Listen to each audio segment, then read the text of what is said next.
Polri menggandeng FBI dan United States Secret Service dalam pengusutan 3 perkara korupsi yang menjerat Febri Adriansyah.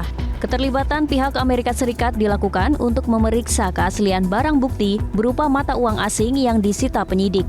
Tim FBI dan United States Secret Service terpantau berada di gedung Direktorat Reserse Kriminal Khusus Polda Metro Jaya untuk melakukan pemeriksaan terhadap barang bukti dolar Amerika Serikat yang diamankan dalam rangkaian penyidikan. Sebelumnya, Polda Metro Jaya mengatakan jika pemeriksaan kasus yang menyeret Febri Adriansyah akan melibatkan Kedutaan Besar Amerika Serikat, Singapura, serta sejumlah pihak lainnya untuk memverifikasi keaslian mata uang asing dan emas batangan yang disita dari sejumlah titik yang digeledah Kortas Tipikor dalam penanganan kasus 3 korupsi yang menyeret Febri Adriansyah.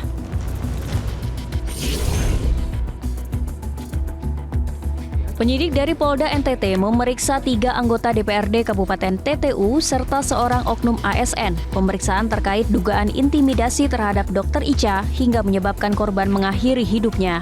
3 anggota DPRD berinisial VL, TLS, NT, dan seorang ASN yang merupakan istri salah satu terlapor oknum DPRD keluar dari ruang penyidik Polda NTT pada Selasa malam.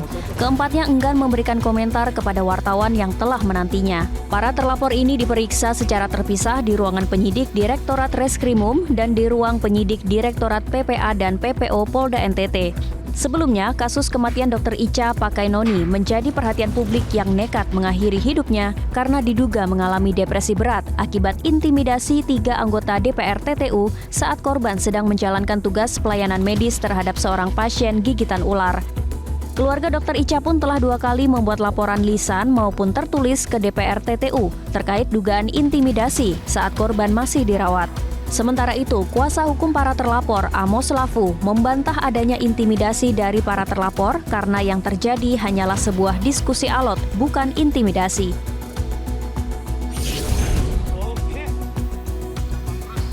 Polisi kembali menangkap 1 tersangka kasus pemerkosaan terhadap seorang remaja di Kabupaten Sampang, Jawa Timur. Polres Sampang sudah membentuk tim khusus yang terdiri dari beberapa personel Satreskrim, Satintelkam, dan beberapa satuan lainnya untuk menangani kasus pemerkosaan ini. Tak hanya itu, ada juga bantuan dari Polda Jawa Timur guna mengejar sejumlah pelaku yang diduga sudah keluar dari wilayah hukum Polres Sampang.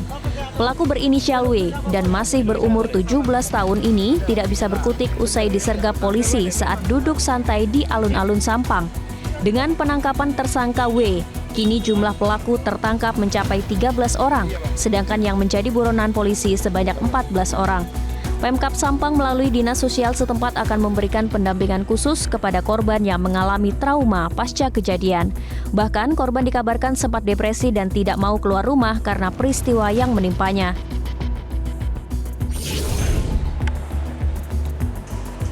Kasus dugaan korupsi kuota haji tambahan tahun 2023-2024 di Kementerian Agama dengan tersangka mantan Menteri Agama Yakut Khalil Qomas memasuki babak baru.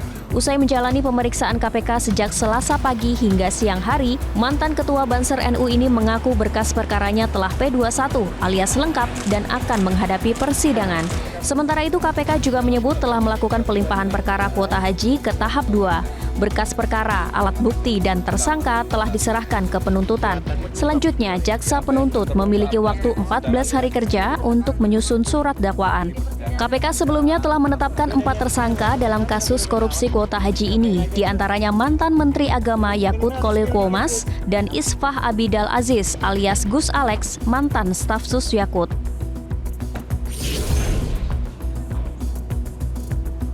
Dua orang santri korban pembakaran oleh seniornya di Nusa Tenggara Barat mendatangi kantor Lembaga Perlindungan Saksi dan Korban di Ciracas, Jakarta Timur untuk mengajukan permohonan perlindungan.